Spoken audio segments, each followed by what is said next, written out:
ხელოვნებათმცოდნეობა აკადემიურ სივრცეში.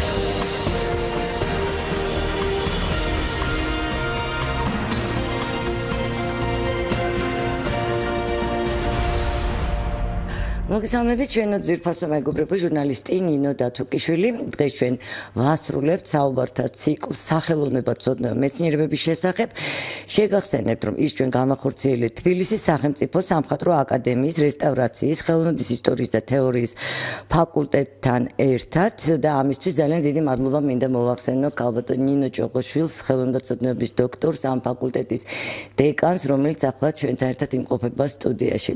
პირიქით, ძალიან დიდი აქვე მინდა გავტინინო ეს თვეები ჩვენ ერთად გავატარეთ და მე მგონი ძალიან საინტერესო პროექტი გამოვიდა.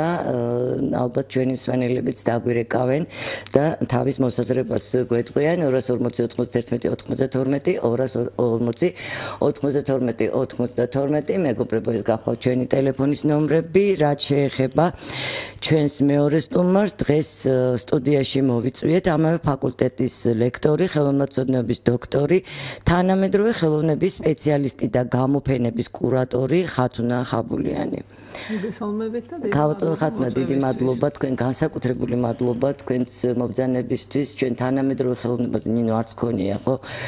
გადაცემა ეს ფრაგმენტული ხასიათის იყო და დიდი ხანია ჩვენ ეს გადაცემა დაგეგმილი გვაქვს და დიდი მადლობა რომ მოგძანდით. მე მგონი დავიწყოთ თვითონ ცნებით ამ თანამედროვე ხელოვნებისა, რას გულისხმობ და მე მინდა რომ ალბათ ხათუნას მსმენელებს უთხრა, რომ მისის ნაშრომი, სადოქტორო ნაშრომი იკვლევს უახლეს ქართულ ვიზუალურ ხელოვნებაში მიმდინარე პროცესებს და მოიცავს პერიოდს 1990 წლიდან დღემდე. ეს ფაქტიურად არის ახალი ისტორია, რომელიც საკმაოდ რთულ კონტექსტში ვითარდებოდა და ამ სირთულეს ამძაფრებდა ალბათ ამ თემაზე არსებული კვლევების სიმცირე, არტ-კრიტიკის ფრაგმენტულობა და კვლევის მეთოდოლოგიების სიმწირე, რადგან ჩვენ ვიცით, რომ საბჭოთა სივრცეში ხატული ხედვის მარტო ერთი მოდელი იყო აღიარებული, ალბათ ხათუნა, ხო, მაგრამ აი მე დაუბრუნდები ვთქვათ, ეს ძალიან დიდი და რთული შრომა აქვს გაწეული. დიდხანს მუშაობდით ამ თემაზე, მე როგორც ვიცი და ამაზეც უნდა აუცილებლად ვისაუბროთ. თუმცა აი თავიდან მაინც რომ განვუმარტოთ ჩვენს მსმენელებს პოპულარულ ენაზე, აი რას გულისხმობთ ამ შემთხვევაში თანამედროვე ქართულ ხელოვნებაში, ეს არის მხოლოდ მხატვრობა თუ შეიძლება ამაზე? დღეისთვის რასაც არტს უწოდებენ ზოგადად, უკვე პოპულარულ ენაზე და ეს ჩვენ სივრცეშიც პოპულარული სივრცე ხდება, ზოგადად არტ სივრცე. გარკვეული პერიოდის წინ ეს ასე არ იყო. ეს არის მხატვრობა, რა თქმა უნდა, მხოლოდ მხატვრობა ეს უკვე აღარ არის. თვითონ ეს ცნება, აი contemporary art რაც არის და რომლის თარგმანთანაც ცოტა ესეთი პრობლემა არსებობს, იმიტომ რომ აი ზუსტად ამ მნიშვნელობის თარგმნა ცოტა არ იყოს რთულია იმ მნიშვნელობების, რასაც ეს ტერმინი მოიცავს. და ეს ცნება გულისხმობს მხატვრობის გაგების ძალიან გაფართოებას. ნუ ყველაზე ხა მარტივად რო ვთქვათ, თანამედროვე ხელოვნებაში მხატვრობა აღარ არის ტრადიციულად გაგებული სურათი, რომელიც შეიძლება კედელზე ჩამოკიდოთ და რომელიც შესრულებული იქნება გარკვეული ესთეტიკური კატეგორიების დაცვით. და რომელმაც თქვენ რაღაც სხვადასხვა ესეთი ინტელექტუალური, ესთეტიური რაღაცა სიამოვნებები უნდა მოგცეთ.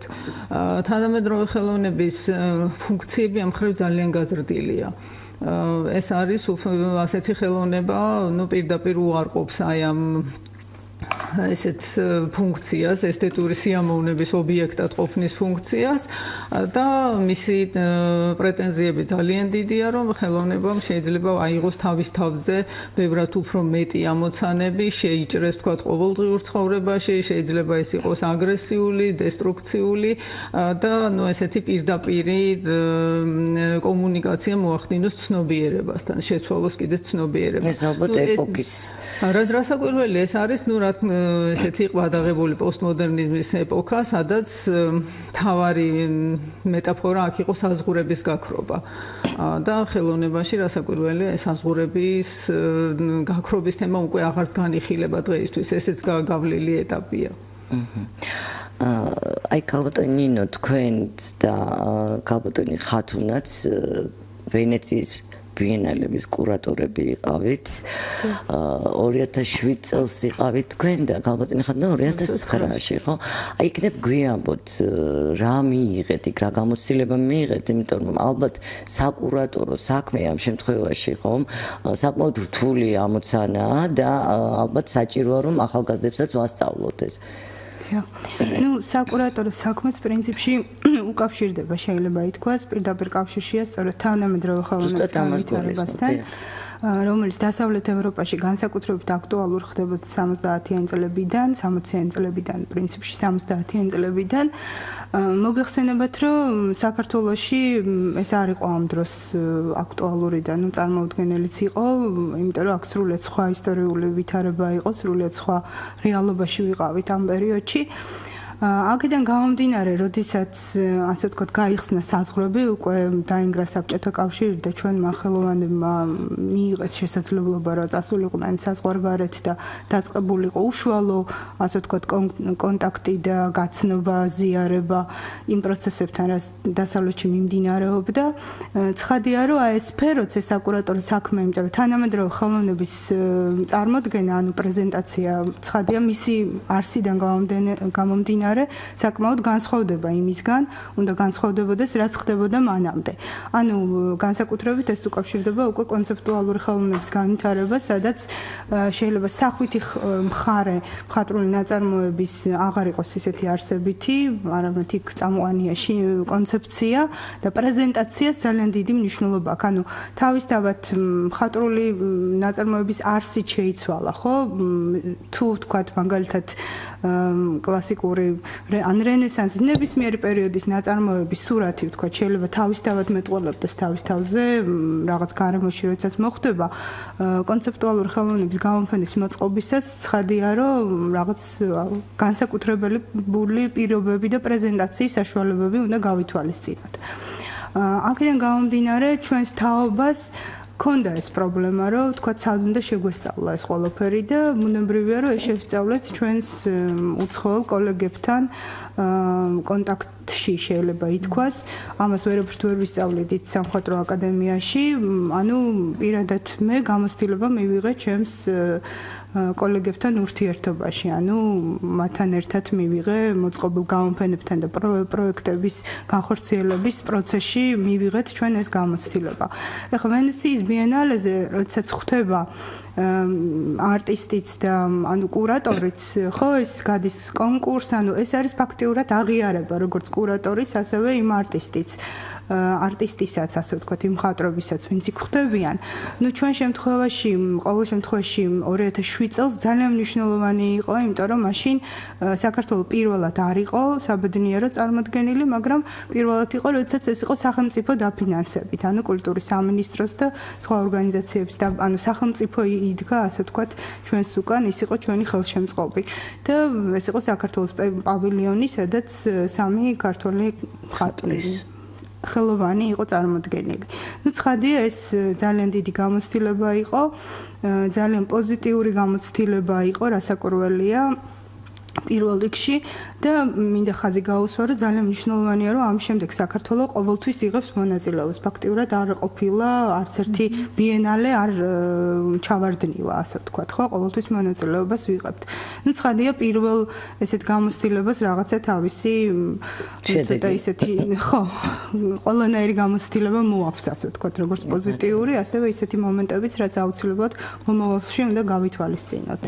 ნუ ხათუნა შემთხვევაში უკვე ეს მეორე ეტაპი იყო შეიძლება ითქვას 2009 წელში ეხლა როგორც კურატორებს თქვათ შეიძლება სხვადასხვა ხედვები ქონდეს მე და ნინოს მაგრამ ეხლა როგორც კურატორებს რაც საერთო გვაქვს და ამაზე გვისაუბრია კიდეც ჩვენ მაინც განვიხილავთ ხოლმე აქაური არტისტების წარდგენას უფრო ესეთი სტრატეგიული კუთხიდან აი ზოგადად თქვათ იგივე თუნდაც მომავალში რა შეიძლება ამან მოიტანოს როგორ შეიძლება ხელი შეუწყოს განვითარებას აქ აი ამ სფეროს განვითარებას თუ ვთქვათ ნინოს როგორც კურატორის ამოცანა 2007 წელში ეს იყო რომ საქართველოს როგორც ქვეყანა დაფიქსირებული იყო აი ამ ესეთ საერთაშორისო არტ დიდ მოვლენაში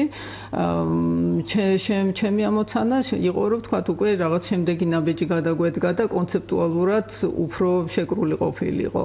Ну, ეხლა რამდენად გამოვიდა ეხლა ეს სხვა საკითხია, მაგრამ ეს ერთგვარი შეჯამებაც იყო ალბათ, ხო, გავლილი პერიოდის რაღაცნაირად იქიდან მოყოლებული, როდესაც ქაბატონო ხათუნა გარდამავალი პერიოდის ქართული ხელოვნება გაჩნდა, მე ვუბრუნდები თქვენს ნაშრომს, იქნებ გვიამბოთ, აი სწორედ არაოფიციალური ხელოვნება, ანუ ხელოვნება როგორც მოქალაქეობრივი პოზიცია. ძალიან საინტერესოა მეგონი ზოგადად აი ამ პერიოდის შეფასება.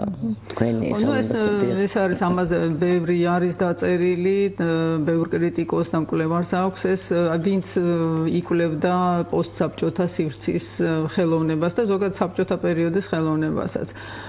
აი დათბობის პერიოდში გაჩნდა საბჭოთა სივრცეში ისეთი ხელოვნება, რომელიც თქვა წარმოუდგენელი იყო, რომ ყოფილიყო თუნდაც სტალინის პერიოდში, სადაც იქ ძალიან მკაცრი წესები არსებობდა, სიცოცხლისთვის საშიში პირობებიც კი თუ თქვა ამ წესს ვინმე დაარღვევდა, მაგრამ აი დათბობის პერიოდში ასე თუ ისე დასაშვები გახდა ისეთი ტენდენციები გაეაზრებინათ და ისეთი ნამუშევრები გაეკეთებინათ ხელოვანებს, რომლებიც თქვა იგივე დასავლეთში ხდებოდა და ეს დასავლეთი განიხილებოდა როგორც პოლიტიკური და იდეოლოგიური მტერი და უბრალოდ აქ არ იყო ამ ტიპის ხელოვნება და დაშვებული. როდესაც თქვა იგივე აბსტრაქციის კეთება დაიწყეს საბჭოთა პირობებში ხელოვანებმა, რა თქმა უნდა, მათ არ ჰქონდათ ოფიციალურ გალერეებში გამოფენის უფლება, მაგრამ ისინი ასე თუ ისე პოპულარულები იყვნენ უფრო ესეთ გარკვეულ წრეებში და იყო ესეთი არაოფიციალური ხელოვნება, ერთგვარი იატაკქვეშა ხელოვნება, ძალიან ძლიერი იყო ეს მიმდინარეობა და თვითონ ეს მოვლენა მოსკოვში, როგორც თქვათ იმ პერიოდში, აი საბჭოთა იმპერიის ცენტრში და გარკვეული ამისი ანარეკლები ხდებოდა ყოფილი საბჭოთა რესპუბლიკების დედაქალაქებში და ამ სივრცეებშიც. ზუსტად აი ხელოვნება, როგორც თქვათ, მოქალაქეობრივი პოზიცია, ამ შემთხვევაში მე რაზეც ვსაუბრობ, თქვათ იმ ნაშრომში ეს ეხება ალექსანდრე ბანძელაძეს, რომელმაც აი აბსტრაქტული ექსპრესიონიზმის გადააზრება დაიწყო საკმაოდ გვიან, ვიდრე ეს თქვათ ამერიკაში ხდებოდა, ხო, თავის დროზე. ეს მეორე მსოფლიო ომის მერე იყო აბსტრაქტული ექსპრესიონიზმის ბუმი და საბჭოთა სივრცისთვის ეს გამოცდილება სრულიად დახურული იყო და სრულიად უცხო იყო. აი შემდეგ როცა უკვე ეს ინფორმაცია მიიღეს მხატვრებმა, ეს უკვე 60-იანი, 70-იანი წლებია და დაიწყეს ამისი გააზრება. რა თქმა უნდა, მათი მხატვრული ინტერესები იყო მთავარი, თუმცა როცა ამას აკეთებდა მხატვარი, ის ერთგვარად გამოხატავდა თავის წინააღმდეგობას აი რეჟიმის მიმართ. და გარკვეულ წინააღმდეგობაც ხდებოდა. გასაკვირველია, ეს იყო ერთგვარი დისიდენტური ხელოვნება. ესეთ მნიშვნელობას იძენდა საბჭოთა სივრცეში. აი რა შეიძლება თანამედროვე ხელოვნებას და მედიას, ანუ მე მინდა უბრალოდ ჩვენს მენელებს კიდევ ერთხელ გავუმეოროთ თუ რა არის ამ შემთხვევაში რას გულისხმობთ თანამედროვე ხელოვნების ცნებაში და აი მედიასთან როგორ არის ეს დაკავშირებული? მედიასთან არის დაკავშირებული, რადგან ეხლა ეს თვითონ პოსტმოდერნიზმის ეპოქა უშუალოდ ინფორმაციის ეპოქაა და აი ეს ტექნოლოგიები, ახალი ტექნოლოგიები, რომელიც მოიტანა მედიის განვითარებამ, როგორც არის ვიდეო მაგალითად და სხვადასხვა ისეთი ციფრული ტექნოლოგიები დღეისათვის თუნდაც, რა თქმა უნდა, არტისტებს გაუჩნდათ ინტერესი, რადგან ეს ყველაფერი ეხება ვიზუალურ დისციპლინას. ეს არის ინფორმაცია, რომელიც ვიზუალური ნიშნებით ვრცელდება და შესაბამისად მხატვრების ინტერესს ეს იმსახურებს და ზუსტად აი ამ კონტექსტში გაჩნდა ისეთი ხელოვნება, როგორც არის ვიდეო არტი მაგალითად. იგივე ვთქვათ, ახალი მედიების ხელოვნება, ახალი ტექნოლოგიების ხელოვნება და სადაც აი თვითონ ერთ-ერთი ცნობილი ისიც არის ესეთი გამონათქვამი მედიუმი თვითონ არის გზავნილი. თქვენ რომელ მედიუმს ნაშრომს ირჩევთ, ამ შემთხვევაში ამაში უკვე დევს რაღაცა მნიშვნელობა და უკვე რაღაცა გზავნილი არის, რომ თქვათ მე ვირჩევ ვიდეოს, ეს უკვე არის ჩემი ურთიერთობა ეპოქასთან, ვიზუალური აზროვნების განვითარების ამ სხვა საფეხურთან, იმ ეპოქასთან, რომელშიც ჩვენ ვართ. რომელშიც ჩვენ ვართ, მე მინდა რადიოსმენებს ჩვენი პირდაპირ ეთერის ტელეფონის ნომრები შევახსენე 240 91 92 ან 240 92 92 მეგობრებო, დღეს ჩვენი სტუმრები არიან ხელოვნებათმცოდნეობის დოქტორები, ქალბატონი ნინო ჭოღოშვილი და ქალბატონი ხათუნა ხაბულიანი. ჩვენ სულ რამდენიმე წამში დაგიბრუნდებით. ხელოვნების ისტორიაში არსებობს ისეთი ეტაპები, როდესაც ხანგრძლივი დროის განმავლობაში არაფერი ახალი არ იბადება. როდესაც სუფევს ქაოსი და ხდება წარსულის უარყოფა. მაგრამ ეს კრიზისული პერიოდები ვფიქრობ აუცილებელიცაა და ისინი პროგრესულადაც უნდა ჩავთვალოთ, რადგან სწორედ მათ წიაღში ისახება სიახლე.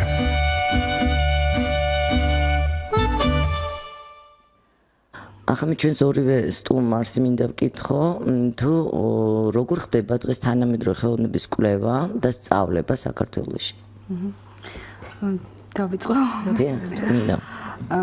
თანამედროვე აქაც ასე ვთქვათ, იგივე პრობლემა გვაქვს, იქიდან გამომდინარე, რომ რაღაცა დიდი პერიოდი, ასე ვთქვათ, ჩვენ გამოვტოვეთ და მე სწრაფად გვიხდება, ასე ვთქვათ, რომ წამოვეწიოთ. ანუ ის პრობლემები, რაც აქვთ ხელოვანებს, იგივეა, ვთქვათ, კვლევასთან დაკავშირებით, ხო? იგივე ხელოვნებათმცოდნეობასთან, კრიტიკასთან დაკავშირებით. თუმცა, ამასობაში გავიდა დაახლოებით 30 წელი და ცხადია, რომ რაღაცა გამოცდილება შევიძინეთ და ეხლა გაცილებით უფრო სხვაგან ვიმყოფებით, ვიდრე მაგალითად 90-იან წლებში ან თუნდაც 2000-ის დასაწყისში. უნდა აუცილებლად გავითვალისწინოთ ის, რომ თანამედროვე ხელოვნების მიმართ ინტერესი სტუდენტების მხრიდან არის ძალიან დიდი, რაც არის სრულიად ბუნებრივი.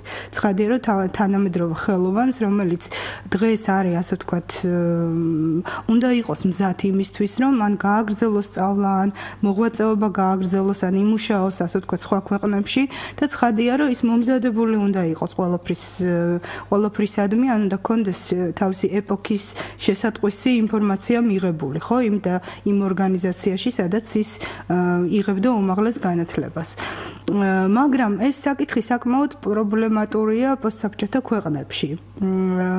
საქართველოშიც მათ შორის, თუმცა ბოლო წლებში მაინც ჩვენ ფაკულტეტზე თუ ვისაუბრებთ, მე მინდა აღვნიშნო, რომ თანამედროვე ხელოვნება ისწავლება, ანუ ჩვენ ვასწავლით თანამედროვე ხელოვნებას, დასავლეთ ევროპის და ამერიკის ხელოვნებას, როგორც მეორე მსოფლიო ომის შემდეგ, ფაქტურად დღემდე, ანუ დღე პოსტმოდერნისტულ ეპოქასაც და სულ უახლეს ტენდენციებსაც, რაც დღეს მიმდინარეობს, ასე ვთქვათ, დღეს რაც ხდება. და ამას სწავლობს ყველა ფაკულტეტის სტუდენტი, ანუ ჩვენი ფაკულტეტი ასწავლის თეორიას და ხელოვნების ისტორიას ყველა დანარჩენ ფაკულტეტს. ყველა ფაკულტეტის სტუდენტებს კი.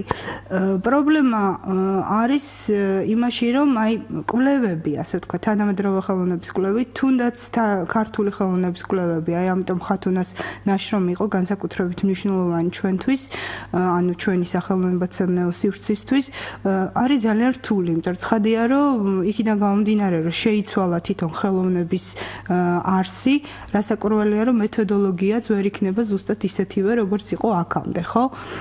და ამ თვალსაზრისითაც ძალიან მნიშვნელოვანია, რომ ჩვენ სწრაფად ავითვისოთ და ვითვისებთ კიდევაც პრინციპში იმ მეთოდებს, რომელიც ახლა დამკვიდრებული და სრულიად გავრცელებულია დასავლეთში, მაგრამ პრობლემები გვაქვს, მაგალითად ენასთან დაკავშირებით, რომ ვთქვათ, ჩვენი სტუდენტები არ ფლობენ ევროპულ ენებს ისეთ დონეზე, რომ მაგალითად იკითხონ სპეციალური ლიტერატურა, ვთქვათ, ყველაფერს ქართულად, მაგალითად ეს სწრაფად ბუნებრივია ვერ გათმოთარგმნი, ხო?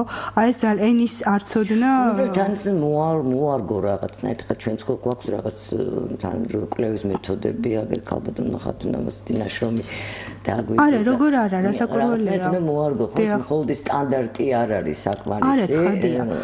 აქ არ არის საუბარი რაღაცის პირდაპირ, ასე ვთქვათ, გადმოღებაზე, მაგრამ აუცილებელია, რომ ეს კონდეს შესწავლილი, თუნდაც იმისთვის, რომ რაღაც შენი, ვთქვათ, გააკეთო, აუცილებლად უნდა იცნობდე, ხო, ამ სფეროებში. იცოდოს კარგად. უნდა იყოს გააზრებული. რასაკვირველია. კიდევ ერთი პრობლემა, რაც აი თანამედროვე ქართული ხელოვნების კვლევას ეხება, ხო? ეს არის აი დასავლურ ხელოვნებას თქვა თუ ენა იცი, რასაკვირველია დღეს ახლა დღევანდელ პირობებში, როდესაც ინტერნეტით ძალიან დიდი ინფორმაციის მიღება შეგიძლია არსებობს არაჩვეულებრივი ალბომები, გამოცემები, სხვადასხვა სამეცნიერო თუ უფრო ისეთი პოპულარული. ხო, ანუ თანამედროვე დასავლეთ ხელოვნებაში მიმდინარე პროცესებს შეიძლება რომ ახალგაზრდა ადამიანი გაეცნოს თუ მას ინტერესი აქვს, ასევე შეუძლია ნახოს და გაემგზავროს და რაღაც გამოფენებიც ნახოს. მაგრამ ქართული თანამედროვე ხელოვნების კვლევა არის საკმაოდ რთული იქიდან გამომდინარე, რომ აი ამ თემას მაინც მინდა რომ შევეხო, რომ არ არსებობს ჩვენთან თანამედროვე ხელოვნების მუზეუმი. აი ხა რამდენიმე დღის წინ დავასრულეთ ჩვენ ესეთი საერთაშორისო კონფერენცია დოქტორანტების, სადაც 10 ქვეყნის ევროპიდან იყვნენ ძირითადად წარმომადგენლები, დაახლოებით 25 სტუმარი ყავდა. დაათვალიერეს მუზეუმები თბილისში და უნდათ ნახონ თანამედროვე ქართული ხელოვნება. თუ სადმე მიმდინარე გამოფენა არ არის, ხო ფაქტიურად თანამედროვე ქართულ ხელოვნებას ვერსად ვერ ნახავ. ხო, აი ეს ძალიან დიდი პრობლემაა. ანუ კი შეიძლება დაარსდეს კერძო მუზეუმები მაგალითად, მაგრამ ეს არ შეცვლის სახელმწიფო მუზეუმის ფუნქციას, იმიტომ რომ კერძო მუზეუმი ყოველთვის არის კონკრეტული ადამიანის გემოვნების და კოლექციის მიხედვით შექმნილი, შერჩეული სივრცე, ხო, თავისი ასე ვთქვათ ფონდით. არის ძალიან ბევრ ქვეყანაშია. თითქმის ყველა ქვეყანაში არის თანამედროვე ხელოვნების მუზეუმი, სადაც შეგიძლია ნახო ბოლო 50 წლის განმავლობაში შექმნილი. და აი ეს კვლევას ძალიან ართულებს. ჩვენთვის ჩვენს მენელი ყავს, მოგესალმებით. გამარჯობა, თქვენ ეთერში ხართ. ალო? დიახ, გისმენთ ქალბატონო. გამარჯობა. შეგაწუხებთ ასეთ ჩემთვის ძალიან დაგვენებული შეკითხვა, მაგრამ სხვა როარ შევაწუხოთ თქვენ მიეკუთვნებით ხელოვნების ხალხს და ამიტომ მაინტერესებს. დიახ. სხვა დროს საკმაოდ ახალგაზრდა ვარ. არასდროს ხატვა არ მიხერხებოდა, მაგრამ რომელი ნახატი კარგი რა იყო, ამის გარშება თავს შეუძლია. და ახსენეთ მედიუმები და რასთან აკავშირებს, ესე იგი რა მინდა გკითხოთ ხო არ გავაგრძელო. პატარა კენჭები არა, პატარა ხევი, უფრო დაახლოებით ხელი გულის ხელები, ამ უფრო ნაკლები. ხედავ ძალიან სულად ყველა მხრიდან, ზოგს 4 გვერდია, ზოგს 3. გარკვეულ სახეს ეს ადამიანია, ცხოველია თუ ფრინველი თუ რაც არის. გარკვეულად ჩემ თვალში, მაგრამ ზოგი ჩემი ხედვით ვერ ხედავს და ეს ხელოვნებას მიეკუთვნება თუ იმი არის ქვაში ასე დაინტერესებული, რომ მივიტანო ეს ვათლასე ხედავენ თუ განვასახატათ ის სახე, რასაც მე ვხედავ, სხვადასხვა სახე. ძალიან საინტერესოა და ამისი მიკვლევებიდან თუ იმია დაინტერესებული, რომ ეს ვერ ყრიდა ეს თქვენი ინდივიდუალური ხედვა ალბათ, ქალბატონო, თქვენი შემოქმედებითი ხედვა, არ ვიცი ხა ეს დიდი მადლობა ზარისთვის, ალბათ ყველა შემოქმედს თავისი ხედვა აქვს, ზოგადად და ეს ქალბატონი რაღაცა კენჭებს სხვანაირად ხედავს, ვიდრე ჩვეულებრივი ადამიანი. გარდა ამისა მედიუმები ახსენებენ. თუ ის აქცევს თავის აი ხედვას ხელშესახებ დასანახ ნამუშევრებად, რომელიცშიც ვთქვათ იგივე, აი რასაც ხედავს ეს მისთვის ეს გამოხატული იქნება. მე რასაკვირველია შეიძლება ამაზე მსჯელობა.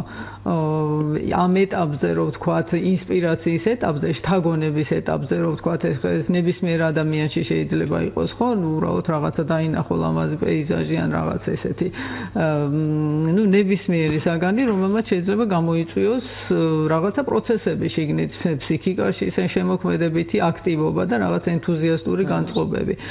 ეს ასაკშიც ეს არის იგივე შიდა პროცესები და ხელოვნების განხილვას იწყებენ მას მერე, როცა ეს უკვე პროდუქცია არის ქცეული. კი ბატონო, ქალბატონმა გაგვიზიარა თავისი ხედვის შესახებ და მინდა კიდევ ერთხელ შევახსენო რადიო მშობლებს ჩვენი ტელეფონის ნომრები 240 ან 240 92 92 მორიგი მსმენელია ეთერში, მოგესალმებით. გამარჯობა, თქვენ ეთერში ხართ, ქალბატონო. ძალიან გაიჩნია განაცვლელი შეგვიძლია. მაინტერესებდა პასუხი თუ ვინმეა. ჩვენმა სტუმრებმა გიპასუხეს, ქალბატონო. არ მოგისმენიათ ალბათ, ჩვენმა სტუმრებმა გიპასუხეს ამ შეკითხვაზე, რომ ეს არის შემოქმედებითი, თქვათ, ხედვა, შემდეგი ეტაპია უკვე შექმნა და შემდეგ უკვე შეიძლება მსჯელობა, ეს მარტივად რომ თქვათ, უკვე ამ ისანდა სადრო მე შეიძლება ვიდანო და თუ კი არ დაინტერესებულია თვითონ გააგრძელონ ეს კოდისისა რეალი სახეები ან გადმოხატონ ანახაცა ძალიან საინტერესოა ზოგი. დიდი მადლობა ზარისთვის, ოღონდ ვისთან არ ვიცი ვის ეხება ახლა ეს ვერ გიპასუხებთ ალბათ მე ხო?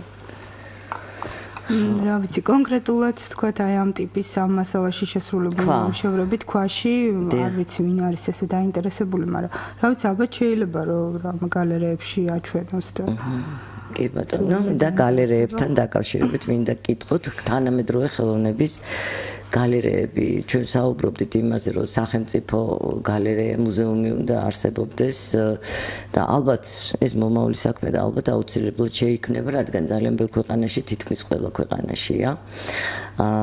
მაგრამ აი დღეს სად შეგვიძლია ვნახოთ ეს ნამუშევრები?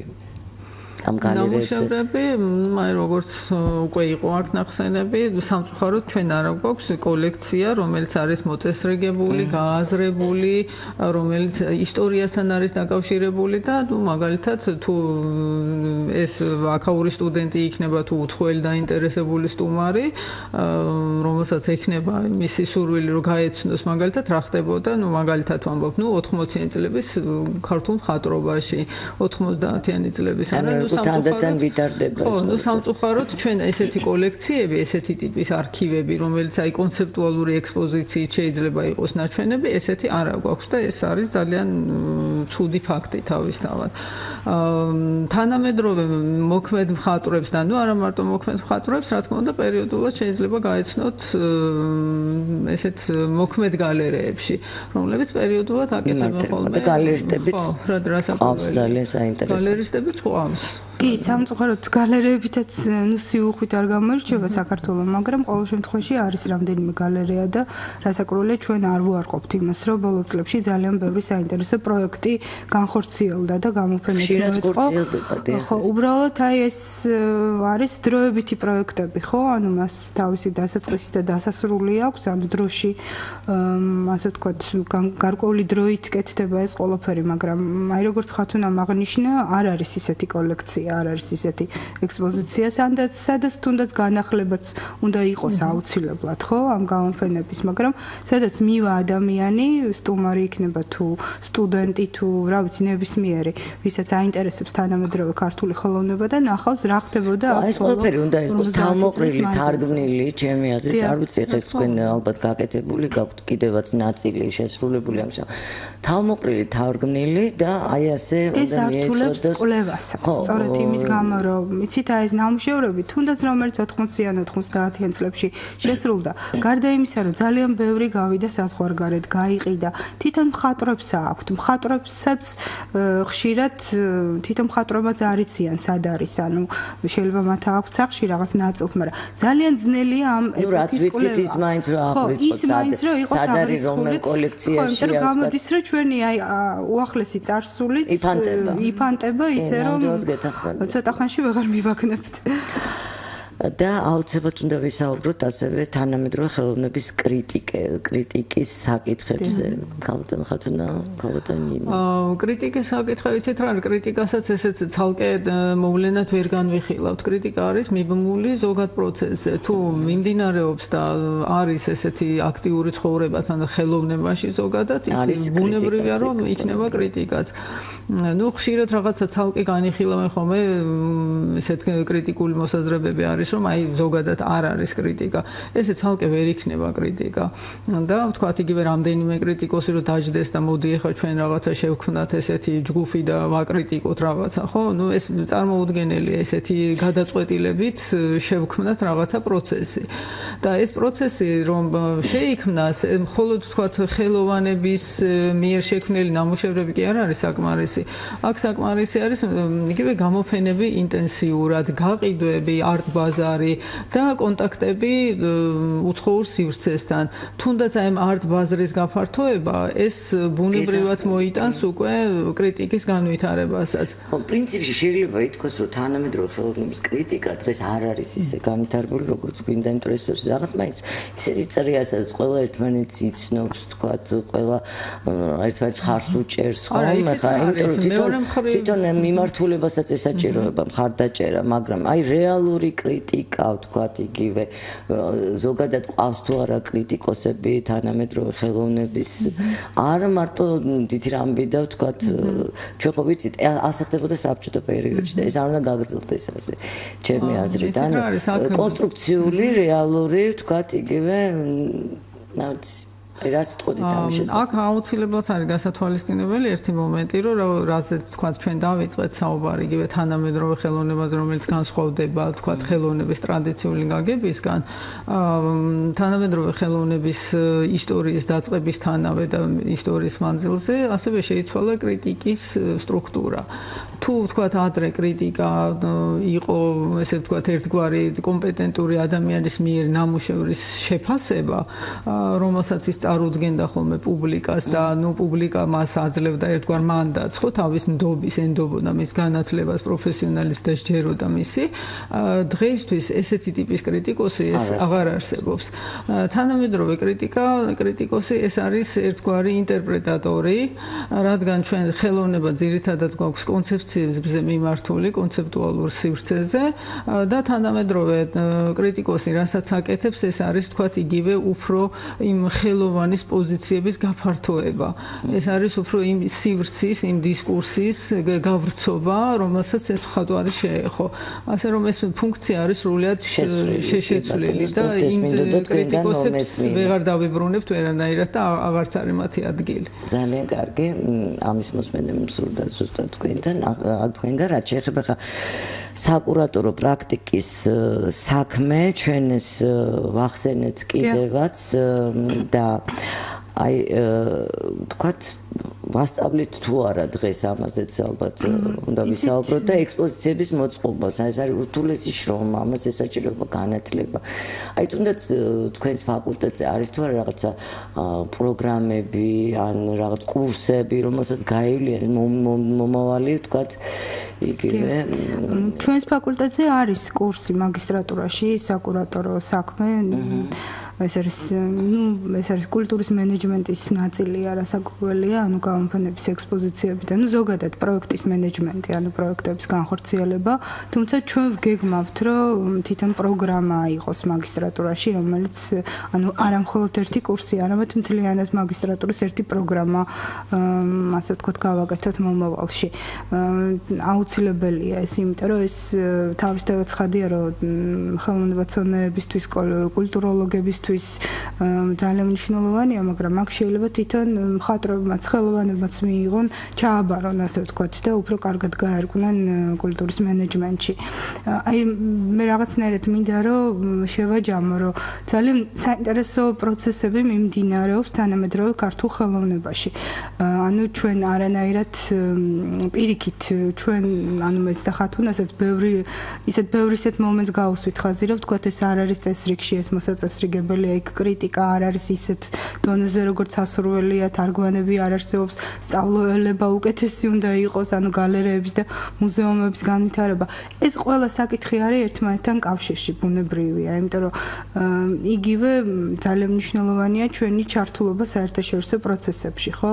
ძალიან უფრო მეტი აქტიურობა, ასე ვთქვათ, და მეტი გაცვლა იგივე ეს მომავლის საქმეა და ალბათ თანდათან ალბათ მხარდაჭერა ძალიან მომავლისაც არა, ესაც ვთქვათ, ძალიან აქტუალური პროცესებია, რომელიც უფრო უნდა თუნდაც იმ პროგრამებში შემუშავება, ესაჭიროება, აკრედიტაცია და სირა. ხო, აუცილებლად. ამისი პოტენციალი ამ ქვეყანაში ნამდვილად არსებობს. კი, სპეციალისტები არიან. ნამდვილად ჭირდება და მე გისურვებთ წარმატებას ამ მხრივ. ახლა კაპიტან ნინო, ჩვენ უნდა შევაჯამოთ ჩვენი აკადემიური სივრცის პროექტი, რომელიც დღეს სრულდება და მომავალ კვირას ახალ ციკლს ვიწყებთ. კიდევ ერთხელ დიდ მადლობას მოგახსენებთ და აი ჩემი აზრით მართლაც მნიშვნელოვანი იყო თუნდაც ჩვენი სტუდენტები მოდიოდნენ ისეთი კარგი მაგისტრანტები ყავს ბაკალავრები არაჩვეულებრივი დიდი სიმპათია დაიმსახურეს ჩვენი მსმენელების ძალიან დიდი მადლობა რესტავრაციაზეც რამდენჯერმე გქონდა თვითონ ამ მიმართულებაზე საუბარი და ძალიან მნიშვნელოვანია ალბათ ესეც თქვენთვის რომ პოპულარიზაცია მოხდეს უფრო მეტად ამ დარგის რადგანაც აქ დასაქმებასთანაც არის ეს დაკავშირებული გასაკურველი პირველ რიგში ძალიან დიდი მადლობა თქვენ არხს და თქვენ გალბატონო ნინო თქვენ ბრძანდებით ამ პროექტის ინიციატორი და ავტორი ასე ვთქვათ ძალიან დიდი მადლობა რომ მოგვეცით საშუალება აქ რამდენჯერმე მოვსულიყავით ანუ ჩვენს პროფესორებსაც და სტუდენტებსაც ჩემთვის პირადად განსაკუთრებით საშხარულო და მნიშვნელოვანი იყო რომ სტუდენტებიც იღებდნენ მონაწილეობას მე დიდი იმედი მაქვს რომ ეს საინტერესო გადაცემები იყო და ჩვენი მსმენელიც ასე ვთქვათ დაინტერესდა ამ თემებით და რასაკვირველია ეს ძალიან დიდი მნიშვნელობის იყო ჩვენთვისაც ჩვენი დარგების პოპულარიზაციისთვის ანუ ეს ხელოვნების ისტორიასაც ეხება კულტუროლოგიას თეორიას რესტავრაციას განსაკუთრებით აი თქვენც ახსენეთ და ანუ რესტავრაციასთან დაკავშირებით მეც მინდოდა რომ ხაზი გამესვა ცოტა ისეთი უკმარისობის შეგრძნება მაქვს რომ უფრო ასე ვთქვათ შეიძლება და რამდენიმე შეხვედრა კიდე მოგვეწყო და ალბათ მოვაწყობთ ამასთან დაკავშირებით იმიტომ რომ ეს ძალიან მნიშვნელოვანი სფეროა ჩვენი ქვეყნისთვის ხო კულტურული მემკვიდრეობა და ძალიან მნიშვნელოვანია რომ ეს ისწავლებოდეს სწორედ უმაღლეს სასწავლებელში აკრედიტირებულ უმაღლეს სასწავლებელში ეს ძალიან ასე ვთქვათ ისეთი ფაქიზი საქმეა ანუ იმიტომ რომ არ დაზიანდეს ჩვენი კულტურული მემკვიდრეობა მომავალში და მისი დიაგნოსტიკა კვლევა და შემდეგ უკვე კონსერვაცია იქნება თუ რესტავრაცია მოხდეს მართლაც იმ სტანდარტების შესაბამისად გაიაზრო თუ მნიშვნელოვანია ეს მიმართულება ჯერ ერთი პატრიოტულიც არის თუნდაც ასე მეორე ერთი მე მგონი დასაქმებაც კარგია იმიტომ რომ არიან რაღაც ორგანიზაციები რომლებიც ითხოვენ ამ რესტავრატორებს და რეალურად არ არის ნაკლებობაა დღეს სპეციალისტების სწორედ ამ სფეროში და ასევე მე მგონი გაცვლითი პროგრამებიც იგეგმება გაცვლითი პროგრამები მიმდინარეობს იგეგმება კიდეც და ჩვენთვის ძალიან მნიშვნელოვანია რომ სწორედ წამყვანი ასე რომ ახალგაზრდებო აირჩიეთ ეს კონკრეტული მიმართულება მით უმეტეს რომ საქართველო არის უხვად ასე ვთქვათ დაჯილდოვებული კულტურული მემკვიდრეობის ძეგლი რომელსაც ესაჭიროება რესტავრაცია კონსერვაცია და გაფრთხილება ძალიან დიდი მადლობა დღეს სტუდიაში მობრძანებისთვის ქალბატონო შევაჯამეთ ერთგვარად მოკლედ ჩვენი პროექტი ქალბატონო ხათუნა გმადლობთ რომ მობრძანდით კიდევ ერთხელ ხათუნა ხაბულიანი ნინო ჭოღოშვილი იყვნენ მეგობრებო დღეს ჩვენი გაცემის სტუმრები შეგახსენებთ კიდევ ერთხელ რომ ამით ჩვენ ვასრულებთ საუბარს აკადემიურ სივრცეში ამ პროექტში სახელოვნებათმცოდნეობის მეცნიერების შესახებ და კიდევ ერთხელ დიდი მადლობა სამხატვრო აკადემიას და პირადად ქალბატონ ნინოს რომელიც გახლავთ რესტავრაციის ხელოვნების ისტორიის და ხელოვნების ისტორიის და თეორიის ფაკულტეტის დეკანი და აი ამ ხნის განმავლობაში ჩვენ ვითანამშრომლებთ. დიდი მადლობა თანამშრომლობისთვის. დიდი მადლობა ჟურნალისტი ნინო დათუკიშვილი გესაუბრებოდით მეგობრებო ნახვამდის.